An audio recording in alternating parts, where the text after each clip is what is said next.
It's the International Soccer Preview. We are Soccer Files Canada. Welcome to Series 25, looking at the groups and teams of Euro 2024. This episode is looking at Group C: England, Denmark, Slovenia, and Serbia. Here we go! It's the International Soccer Preview by Soccer Files Canada, Series 25. I'm Kevin. And I'm Connor. And today we will be looking at Group C for Euro Cup 2024 tournament. This group is made up of England, Denmark, Slovenia, and Serbia. Yeah, so we're currently focused on the 2024 Euro Cup and the Copa America, both of those in June 2024. And we're producing this group and team series as well as a player series for each. There are two parts to this media cast. Yeah, in part one, we'll give a summary of each team's World and Euro Cup histories. We'll also take a bit of a closer look at their recent history and form, including how they qualified for this tournament. Yeah, and in part two, we'll look at the teams in comparison to each other's in the group and look at their rankings, their head-to-heads, and their chances of success. So we'll end with a discussion of their prospects and our predictions. All right, well, why don't we jump right into it? Okay, let's begin with England then. And a summary of their history, which I'll do. So England's football history, though it's imbued with an unjustified mystique, has more disappointment than glory. They remained aloof from FIFA before World War II and only joined the world stage in 1950, nevertheless convinced that they were the best team in the world. The USA deflated that in their first cup, and Hungary proved a far stronger team in that decade. England's only true glory is the 1966 World Cup, and even that is marred by a questionable goal in the final. But even that does not constitute a strong period, and they don't have one to speak of since their biggest successes are surrounded by flat or poor results. Third place in the 1968 Euro Cup, for instance, is surrounded by non-qualifications in 1964 and 1972. And their 1996 Euro Cup semi-final finish was surrounded by two group stage exits. Only in recent times can they argue for a strong period, most convincingly in their imperious qualification runs. But third place in the 2018 World Cup and second place in the 2022 Euro Cup are results more in line with their expectations. All right. I'll talk a bit about their recent performance. So since 2018, England has mostly moved past the deer in the headlights form that stifled their performances on the field, as in the 2014 World Cup or against Iceland in the 2016 Euro Cup. Recent cups have seen them approaching the confidence they display in qualifying. But if they are finally starting to show their best in tournaments, finishing fourth in the 2018 World Cup and second in the 2020 Euro Cup, it is hard to explain a dreadful performance in the 2022-23 Nations League, which ended in a humiliating relegation to Group B. They also seemed a bit too accepting of a quarterfinal exit in the 2022 World Cup, which threatens to mark the end of a good period. All right, well, let's go very recent and into their qualification for this 2024 Euro Cup, so just the qualifying round. How did it look, Connor? Well, as England have done recently, they made easy work of qualifying. They won all four games at home and won two and tied two on the road. They beat Italy twice. Italy was a second place finisher, and their only drop points were in Ukraine and in North Macedonia in their final game. Right. Well, they're, as we said in the summary, usually imperious in qualifying. So we'll see if they can translate that to success in the Cup. Let's move on to our second team, Denmark. And we'll begin with an overview of their history, or a summary of their history. So apart from a fourth place finish in the 1964 Euro Cup, Denmark didn't reach any tournament until 1984. From that time, they reached about half of the World Cups, and they gained a reputation for doing well once there, passing the group stage 4 of the 5 World Cups they reached. Euro competition is better on the whole. They're more consistent in reaching the Cup since 1984, missing only twice in a flat period between 2008 and 2016. In Euro Cup play, they have dropped at the group stage half the time. However, when they have gone beyond the group stage, they've done excellently, reaching the semi-finals 3 of the 4 times. That's in 1984, 1992, and 2020, and actually going on to win the title in that 1992 run.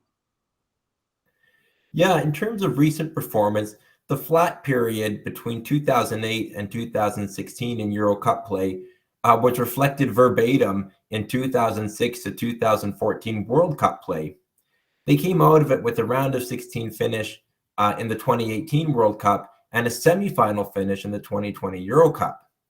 They did not live up to that form in the 2022 World Cup, where they finished last in arguably the weakest group.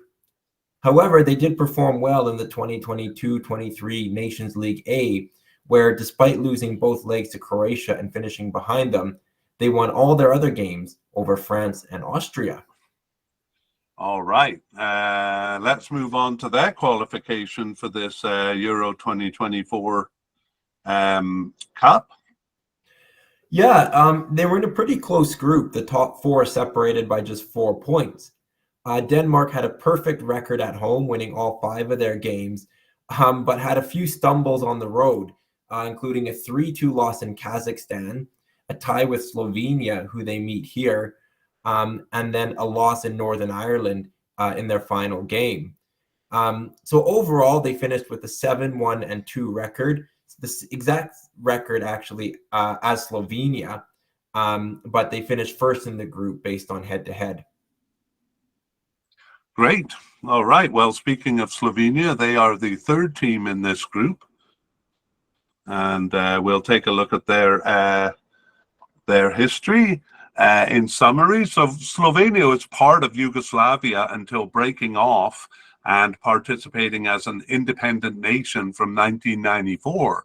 After weak starts in the qualifying campaigns of both tournaments, only earning a single draw in their 1998 World Cup campaign, they entered a strong period, qualifying for both Euro 2000 and the 2002 World Cup, though they finished last in the group stage of each. The strength continued into their 2004 Euro Cup campaign, where they reached a final playoff, but after that they almost always finished in the bottom half of the qualifying table. The exception was the World Cup in 2010, where they not only qualified, but put their most competitive performance in a tournament. However, 4 points in the group stage was not enough to advance beyond it. So generally, they're a 3rd-tier team in Europe, but they sometimes rise above that to reach the finals of a tournament, but they still haven't passed a group stage. Yeah, so in terms of recent performance, 4th out of 6 in a qualifying group is Slovenia's standard finish, so which is in line with the 3rd-tier team, as you mentioned, Kev. 2016 saw them reach a playoff, but only on the strength of a slightly better performance, 3rd place in the qualifying group, and they were bested in that playoff. 2024 was more convincing when they finished 2nd for a direct spot in the 2024 Euro Cup. Right, and yeah, sorry, Connor. Let's take a closer look at that campaign that got them here. Yeah, so as we saw, they were in the same group as Denmark and finished with an identical record as Denmark, 22 points, but behind them based on Denmark's superior head-to-head record. Slovenia had a very strong campaign. They won all their games at home except for a draw with Denmark, and they suffered 2 defeats on the road in Finland and Denmark, but otherwise won their other 3 away games, which were Kazakhstan, San Marino, and Northern Ireland. Yeah, so a consistent performance there by Slovenia. Again, we'll see how well they can bring it into the Cup. And let's move on to our 4th team, Serbia. I'm just getting the graphics right here. So a bit of a long history for Serbia. The historical Yugoslavia has undergone political changes, and its legacy actually carries down to Serbia. After the breakup of Yugoslavia, they played under the names of Yugoslavia FR, Federal Republic of Yugoslavia, and then as Serbia and Montenegro, and now just as Serbia. So political upheavals in the early to mid 90s caused them to miss cups through UN sanctioned bans. But for that, combined with their Yugoslavia record, they could boast being the only team never to miss a World Cup or a regional cup campaign. Their consistency in participating is juxtaposed by their inconsistency in results. Their success is impressive, especially in the early years of each cup. 2 top 4 finishes in the World Cup to 1962 for Yugoslavia, and 3 top 4 finishes to Euro Cups all the way to 1976. But in both, they did fail to qualify for several cups during those periods. After the bans of the early 90s, Yugoslavia FR returned strong, passing the group stage of the 1998 World Cup and the 2000 Euro Cup. Through the changes from Yugoslavia FR to Serbia and Montenegro to just Serbia, they quite admirably kept up their World Cup record, at least qualifying for the majority of them, even if they didn't pass the group stage. But it's not so with the Euro Cup, where 2000 marks their last appearance. Yeah, back after a very long absence. Mm-hmm. For recent performance, it is odd that they have reached 4 of the last 5 World Cups, but no Euro Cups since the year 2000, especially considering that the Euro Cup became much easier to reach after it was expanded in 2016. Poor campaigns there have seen them fall to the likes of Albania and Scotland. The last 2 World Cup runs, on the other hand, are 2 first-place finishes over Portugal in 2022, with only 1 loss across both qualifying campaigns. They look weaker in the cups, though, falling at the group stage every time. Successful qualification for the 2024 Euro Cup ends a long absence from this competition, as we mentioned. Yeah, that's right. So let's look at how they got here through their qualifying campaign. Yeah, so Serbia's only losses were to group winner Hungary, but they otherwise tied last place Bulgaria at home, and giving them 2 of their 4 points. And then consistency over Montenegro and Lithuania earned them second in the qualifying group and automatic advancement. So yeah, a record of four wins, 2 draws, and 2 losses. But those 2 draws come against last place Bulgaria. Saw them finish second place, 4 points behind Hungary, but 3 points ahead of Montenegro. Of course, the team they used to be combined with. Yeah, that's right. All right. Well, that brings us to the end of part 1. And so we move on to, I have part 3 on the graphic here, but it is part 2. We're going to begin by looking at the FIFA rankings of each team. Yeah, so starting with England, they're the pot 1 team. They're currently 3rd in FIFA and 5th in ELO, and they were the 5th ranked team in qualifying. And in terms of the pot orders for the draw for this tournament, it did go by their rank in qualifying. Yeah, that's going to make it pretty interesting, I think. It is. We'll as we look at the pots, we'll see some surprises as we go through this series. Yeah. But England, they were the pot 1 team, and they do have the highest ranking. Like I said, 3rd in the world in FIFA. They've actually been holding a top 5 spot since December 2018 in FIFA rankings, a little bit lower in ELO, where they've dropped as low as 12th. And that is kind of a marked rise from the 5 years previously, where they were in the top 20 but outside the top 10. Yeah, I mean, their qualifying campaigns have always kept them pretty high, and I'm not sure I agree with 3rd in the world just because of their performance in finals. But maybe we can get into that in the discussion. All right, the second team, the pot 2 team, is Denmark. They're 21st in FIFA and 19th in ELO, and they were 9th overall in qualifying, so that is why they're a pot 2 team. They actually peaked in December 2021. We mentioned their good run in the previous Euros. There they got to 9th in the world in FIFA and 10th in ELO. Since then, they've fallen back to probably closer to their historical mean over the last 7 or 8 years, which is a top 20 team somewhere between 10th and 20th. Yeah, nothing to add there. They kind of go up and down in slow waves, but I would say they're well, until the World Cup, were kind of at a high with a good finish in the Euro Cup, but a bit of a disappointing performance in the World Cup, hey? Yeah, for sure. And as we mentioned, it wasn't the most difficult group, so they definitely they came in as a second seed in the group and finished fourth. So yeah. Yeah, and that's reflected in the rankings because they've dropped about 10 points since the Euro Cup there. Yeah. All right, how about Slovenia?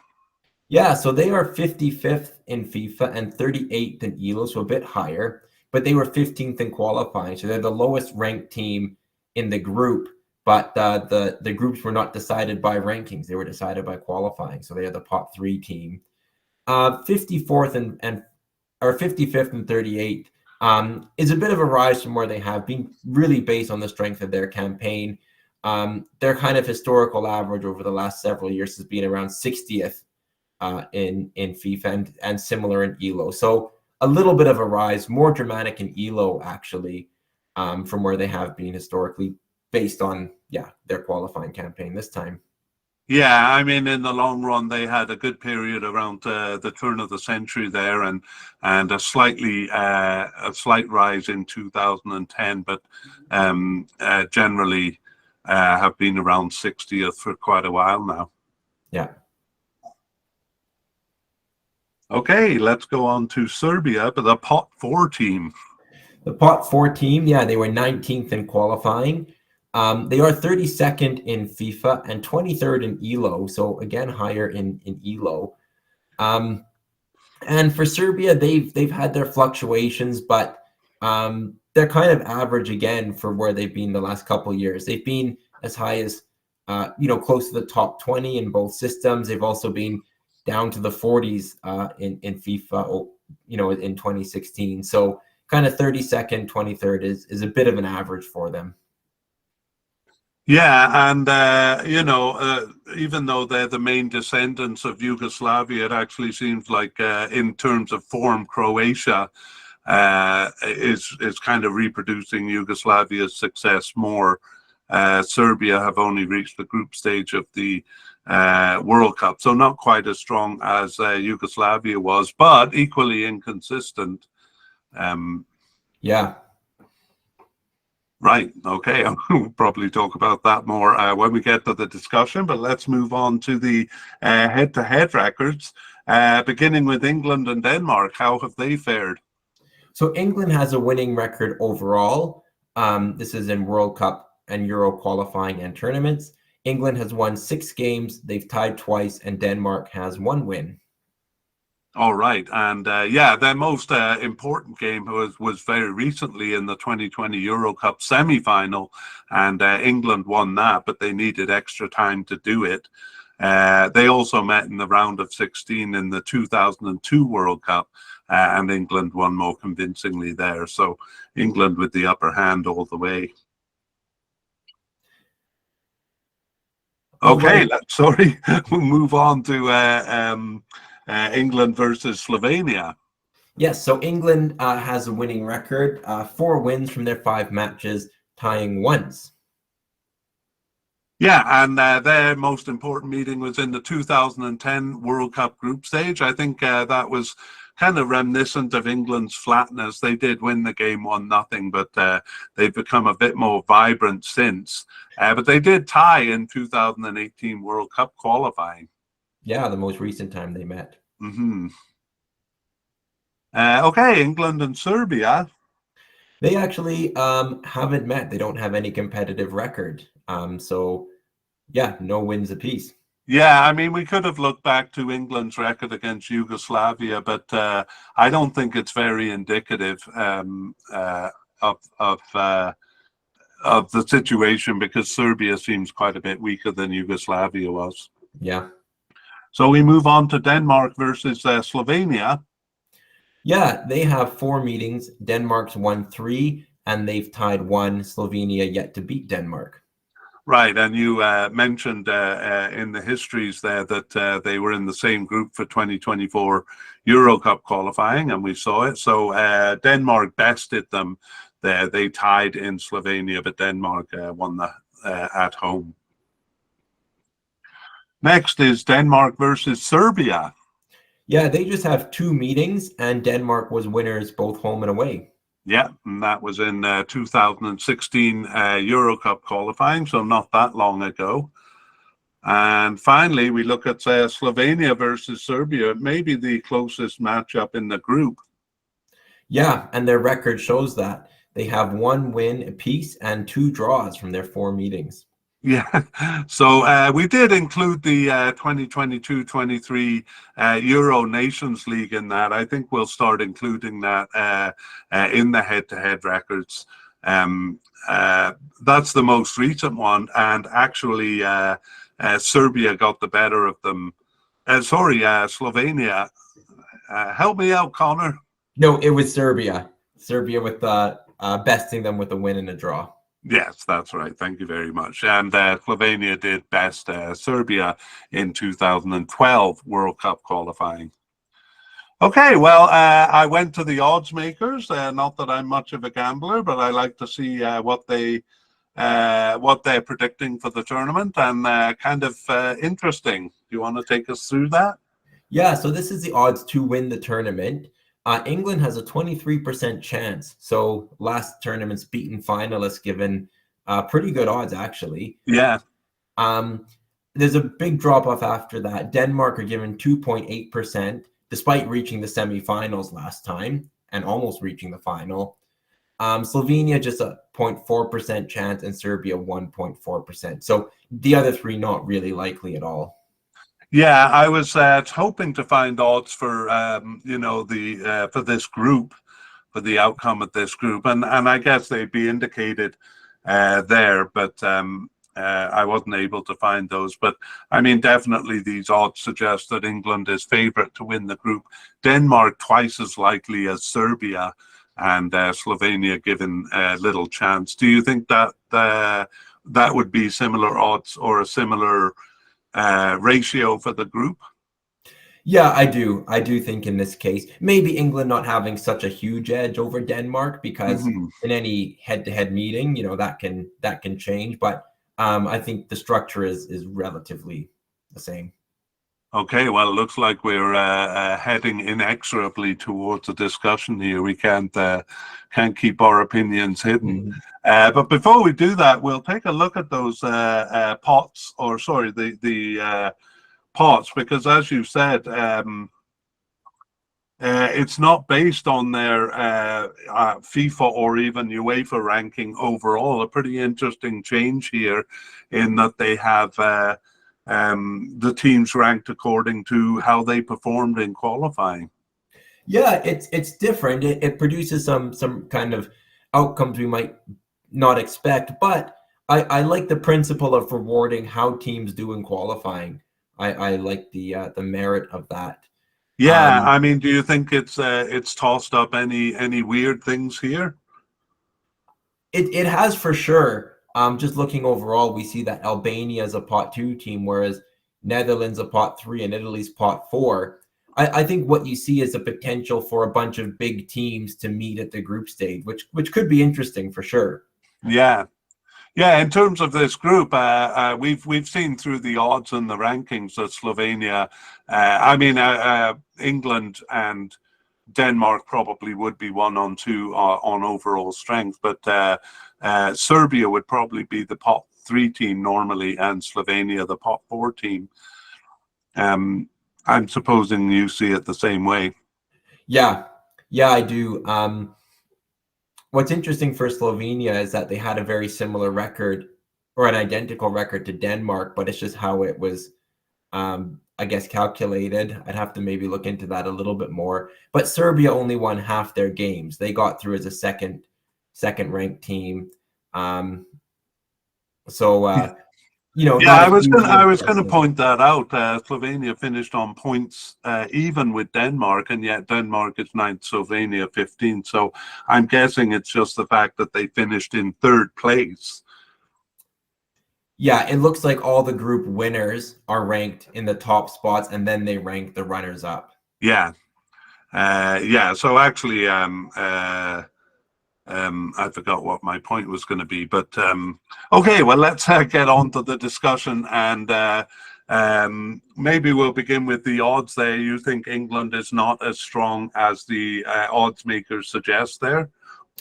Probably in terms of the group, yeah, I think there's a chance Denmark could could overtake them in the group. But I think England are definitely the strongest team overall. I don't think this is the strongest group that we'll be talking about.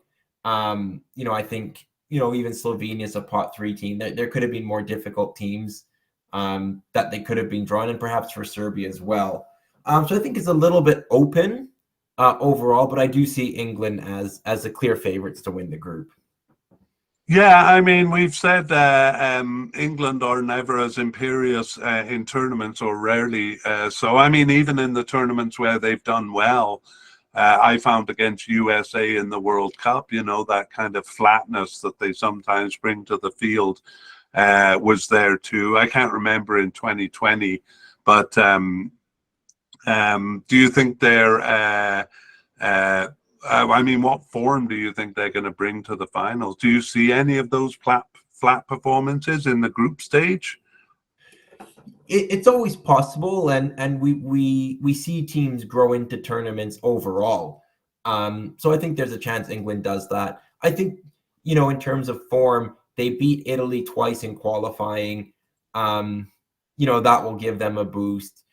I think they'll do well. I think in this group, I think they've got a determined group, a young group, but with the experiences of a couple tournaments. So I think they'll be looking to just to start strong and kind of lay down a marker to, live up to that reputation as potential tournament winners. Yeah, yeah. I think in the summary there, or for recent performances, we noted that they're kind of beyond the deer in the headlights thing. I think it is a young group, but they've kind of been through two tournaments. Not a lot of new players added, but I think some good players where the team is getting more and more comfortable with each other. And I kind of agree with you. I wouldn't be surprised to see a flat performance and maybe dropping a couple of points in the group stage. But now we're on the topic. How far do you see them going? Because as we said in the summary, and I don't know if I was being too harsh, but they seemed a bit too satisfied with going out in the quarterfinals there. Yeah, it's tough to say exactly. I mean, like the World Cup, it depends who they draw. They drew France in the World Cup quarterfinals and gave France a good game, but this was a French team that, almost repeated as World Cup champions. It was a difficult draw for them. Yeah. I do think, I know Gareth Southgate has come under a bit of criticism for not changing much, or perhaps being a bit uninspiring, but I think the continuity England have in terms of manager and players will serve them well. And I think it's a group that can learn from their final defeat at Wembley 4 years ago. So I see this as an England team aiming to reach the final and quite capable of doing so. Ooh, how bold. Okay, well, if that's the case, do you think Denmark can go as far as they did in the previous cup? I don't think so. I see Denmark as perhaps coming down a little bit from some of their highs at the 2018 World Cup and 2020 Euros. I think they have some key players who are aging a little bit. They do have some young players coming through like Rasmus Højlund, but Kasper Schmeichel, Christian Eriksen, some of these players are past their prime, and it was kind of a golden generation for Denmark. So I see them a little bit as a team on the decline. I think some of their inconsistent performances in qualifying, like the loss to Kazakhstan, shows a bit of a vulnerability. On their day, they're very capable. I think they have a bit of a rivalry with England that they like to give them a good game and challenge for first place. But realistically, I see second in the group as more likely. Yeah, I just want to check. That was that a draw with Kazakhstan or a loss? It was a loss. Oh, it was, yes, and to Northern Ireland too. So, yeah, I agree with you. Definitely, that 2020 performance, the third place in the Euro Cup was kind of the peak of a team that had been gelling for a long time. That they finished first here suggests they're still, still fairly strong. But as you say, they've reached their peak. And again, if we said England was too satisfied in the World Cup, and you didn't completely agree, but Denmark too satisfied to go out in the group stage. That was Tunisia and Australia that they had to finish ahead of. Seemed like a fairly easy task going in, but disappointing that they didn't come out of that group. Yeah, for sure. And I mean, this is relevant for Slovenia too. I don't think they had the most difficult qualifying group. Denmark were the seeded team for it, and struggled against teams where you kind of wonder, is there a first or even really a second tier team in there besides them? We talked about Slovenia being historically a third tier team, finishing second. The other teams were Finland, Kazakhstan, Northern Ireland, San Marino. Mm-hmm. So it wasn't the stiffest competition. So yeah, I'm not sure Denmark have shown the signs that they are really an elite team in Europe, as they have been in some recent tournaments. All right. So do you think that opens up the possibility of second place for Serbia or Slovenia? It's possible, and you say that, or I say that because of Denmark's World Cup performance, where they were last in the group, a group they should really have got out of. Yeah, I mean, I mentioned at the start this being a bit of a weaker group overall. The comments about Denmark being in a bit of a weaker group apply to Slovenia as well. They really didn't have to navigate, a team that was going to lock down second place or first place. And Serbia too, they didn't have the most difficult qualifying group. Them and Hungary were the two strongest teams. Whereas there's another qualifying group with France, Sweden, and the Netherlands. So I think both teams, have done well to qualify, and I don't want to take away from that. They qualified, as they were kind of hoping to do, but maybe not from the groups of such strength that you really see a peak in form or enough to say these teams are really coming in on a high. Yeah, definitely. I mean, as you said, a couple of losses to Bulgaria. Bulgaria can be a tricky team. I think they tied Hungary as well. But as you say, not a really convincing performance by Serbia, enough to say that they could take second place. But they may do so given Denmark's weakness. I see Serbia more likely than Slovenia. And perhaps for Serbia, it was kind of kind that they got a team like Slovenia as a third place team, because there were higher ranked teams there. Mm-hmm. And third place could qualify out of this group. So yeah, I think it's possible that Serbia more than Slovenia go through, possibly overtake Denmark, but I don't really see that. I see England as a tier 1 team, Denmark tier 2, and the other two is probably tier 3 teams. So I expect the most competitive matches to be between Serbia and Slovenia. Yeah, I mean, I guess I'm a bit influenced by Serbia being the descendants of Yugoslavia, and they do show some of the same characteristics, more in inconsistency than in success. But, when you look at Croatia, which was a smaller part of Yugoslavia, Serbia has kind of been disappointing since becoming independent. They have. We mentioned that they haven't got out of a group stage despite qualifying for tournaments. And Slovenia have never passed a group stage. So that's obviously the challenge for these teams, is they're teams that on occasion get to finals, less frequently in the Euros and the World Cup for both these teams. But when they do, they tend not to go beyond the group stage. So it's a real opportunity for both teams, especially as third place may be enough to get through to the knockout round. Yeah, well, I think to take third place, and I do kind of favor Serbia over Slovenia despite the pot rankings. They would need to be a bit competitive, but maybe, something like a tie against Denmark or something like that could be enough to get them third or even second there. Absolutely, and I do see Denmark as probably the biggest wild card.